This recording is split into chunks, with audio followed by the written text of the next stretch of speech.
बीवी के कहने पर जवान बेटा आज अपने बूढ़े बीमार बाप को घर से निकाल रहा था। जालिम बेटे को अपने बूढ़े बीमार बाप पर जरा भी रहम नहीं आ रहा था।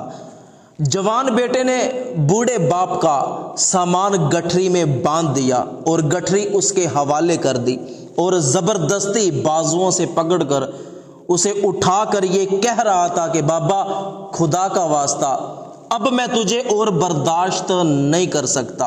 मेरी बीवी तुझसे तंग आ गई है, तो अगर मैं घर में सुकून से रहना चाहता हूं तो तुझे इस घर में नहीं रहना होगा।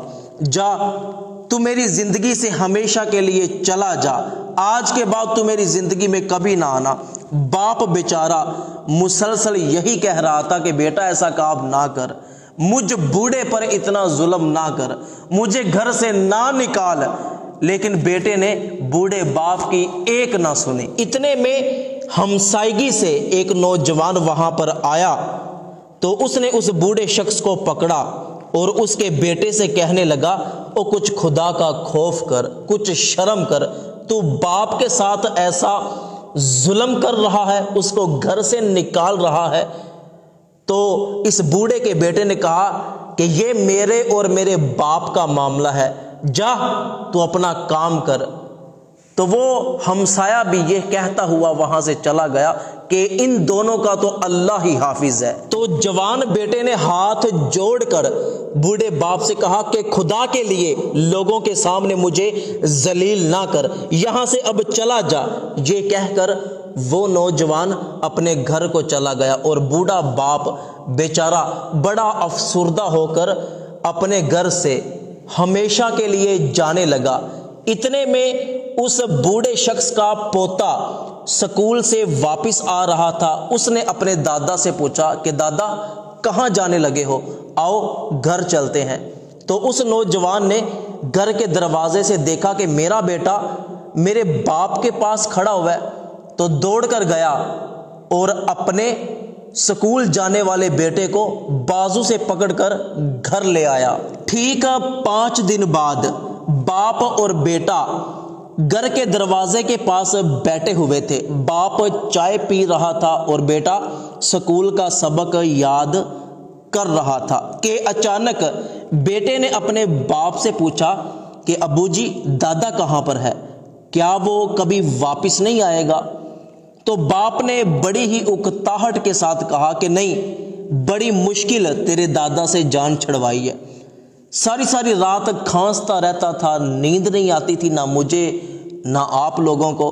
फिर उसकी दवाइयों के खर्चे और बात बात पर लड़ता था और बार बार उसको पेशाब करवाने के लिए ले जाना पड़ता था। जान छूटी, अब वो कभी भी वापस नहीं आएगा, मैंने उसको हमेशा के लिए घर से निकाल दिया है। तो बाप की बात सुनकर बेटे ने कहा कि अच्छा अब्बू जी, जब आप बूढ़े हो जाएंगे तो मैं भी इसी तरह आपको घर से निकाल दूंगा। बेटे की ये बात सुनते ही बाप के पैरों के नीचे से जमीन निकल गई, चाय वाला कप भी जमीन पर गिर गया, कुर्सी से उठा, दौड़ लगा दी। अब वो गलियों में, सड़कों में, बाजारों में अपने बूढ़े बाप को पागलों की तरह ढूंढता फिरता है और रास्ते में आने जाने वाले लोगों से पूछता है कि कहीं आपने इस तरह के बूढ़े आदमी को तो नहीं देखा, लेकिन कहीं से बूढ़े बाप का पता नहीं चलता। आखिरकार वो अपने बूढ़े बाप को ढूंढते ढूंढते एक जगह पर पहुंचता है कि उसको उसका बूढ़ा बाप मस्जिद के दरवाजे पर बैठा हुआ नजर आता है। वो अपने बूढ़े बाप के पास जाता है, जाकर अपने बाप के कदमों में बैठ जाता है, कहता है कि अब्बू जी मैंने आपको बड़ी बड़ी जगहों पे तलाश किया, लेकिन आप यहाँ बैठे हो। फिर वो हाथ जोड़कर अपने बूढ़े बाप से माफी मांगता है कि अब्बू मैंने आपका बहुत ज्यादा दिल दुखाया, आपको बड़ी तकलीफें दी, खुदा का वास्ता मुझे माफ कर दो, वरना मेरी दुनिया और आखिरत دونوں تباہ ہو جائیں گی۔ تو بوڑھے باپ کو اپنے جوان بیٹے پر ترس آ جاتا ہے اور وہ بوڑھا شخص اپنے جوان بیٹے کو معاف کر دیتا ہے۔ تو وہ نافرمان بیٹا اپنے بوڑھے باپ کو وہاں سے اٹھاتا ہے اور عزت کے ساتھ اپنے گھر لے آتا ہے۔